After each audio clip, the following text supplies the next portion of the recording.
Dodi ditangkap KPK, peta politik Sumsel berubah. Agung Firman disebut bisa jadi kandidat Pilgub 2024. Pasca Bupati Musi Banyuasin sekaligus Ketua DPD 1 Golkar Sumsel, Dodi Reza Alex Nurdin, resmi ditetapkan oleh KPK sebagai tersangka dan ditahan, peta perpolitikan di tingkat Provinsi Sumsel ke depan akan berubah.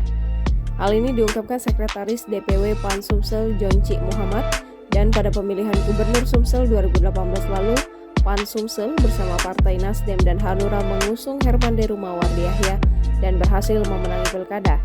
Mengingat Dodi selama ini merupakan salah satu kandidat potensial yang akan jadi pesaing pada Pilgub 2024 mendatang. Diterangkan Bupati Kabupaten Empat Lawang ini, meski ada anggapan sejumlah pengamat dengan tergelincirnya Dodi, hal ini akan memuluskan posisi incumbent sekarang untuk memimpin kembali. Hal itu belumlah jadi jaminan mengingat Pilgub Sumsel masih 3 tahun lagi. Ditambahkan Jonci, jika melihat nama-nama bermunculan, ia melihat bisa saja ada sosok baru yang nantinya bisa bersaing dengan Herman Deru sesuai pendapat pengamat politik yang ada. Pilgub Sumsel 2024 mendatang akan semakin menarik karena tidak hanya satu pasangan calon yang ada, melainkan bisa 3 pasangan calon. Mengenai apakah PAN ke depan akan kembali mengusung Herman Deru, Jonci belum bisa memastikan mengingat politik itu cair.